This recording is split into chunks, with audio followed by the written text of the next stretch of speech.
Going green can be boring until you meet California's Tesla Roadster. An electric car with a Lotus body, it can hit 60 miles per hour in just 4 seconds. Clean tech never looks so good.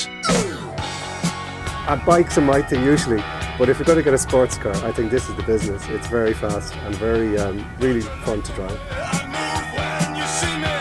And it's this type of pulse pumping out of investment hubs like Silicon Valley that's giving rise to the huge optimism around this space.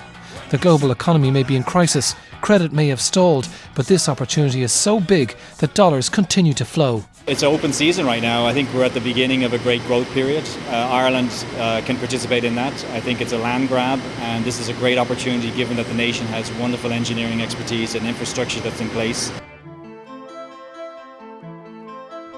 Ireland Inc. has not simply been watching developments from California. Entrepreneurial spirit abounds, and the state has also tried to prioritise.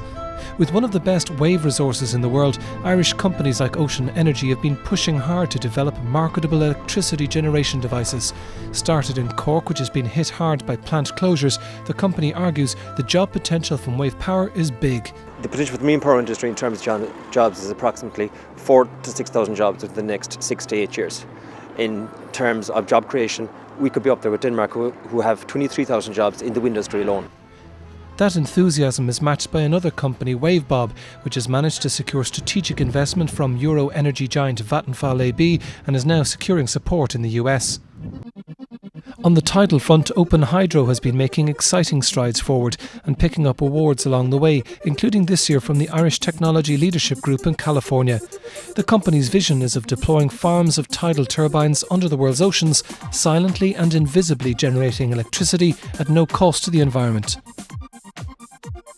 Other pioneering work is coming from ESB International and MCT, which deployed the world's first commercial-scale tidal power generating device in Strangford Lough.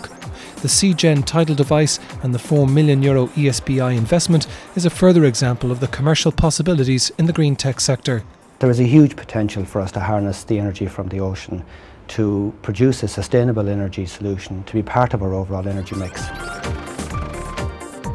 But if renewables are going to work, then the infrastructure has to change too.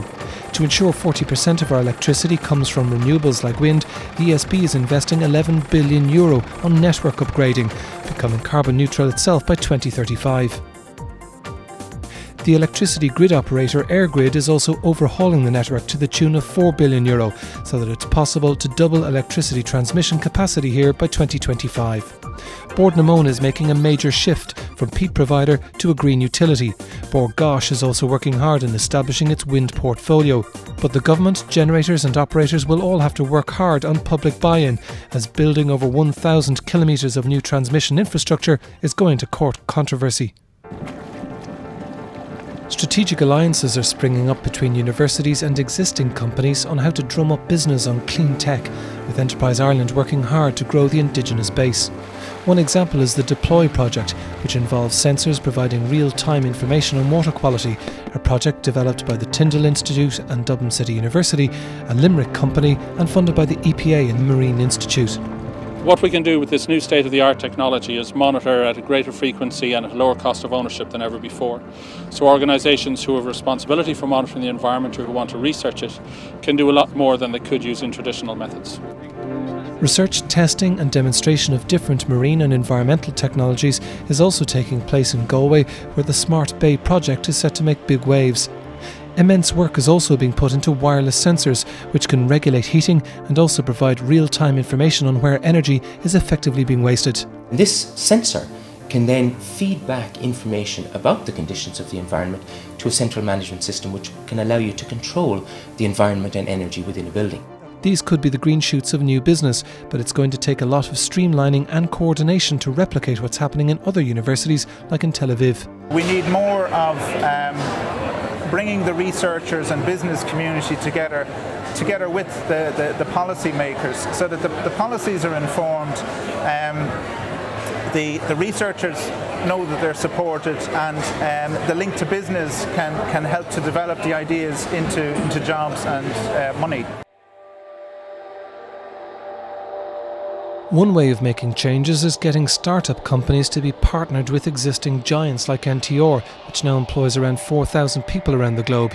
It's come a long way to becoming a global leader with innovations like its Stirling engine-powered Suncatcher concentrating solar systems. It's also making innovations in the area of waste management, where Green Star operates the country's most sophisticated automated recycling facility. The government says it hopes to stimulate business growth through clear policies such as its Smart Economy document. It's also providing subsidies for things like home insulation, a development which has been welcomed by the hard-up construction sector. On things like electric cars, it's involving international companies like Mitsubishi and utilities like ESB in switching 10% of the national fleet to electric cars by 2020. It's also seeking the assistance of business in how to formulate development opportunities.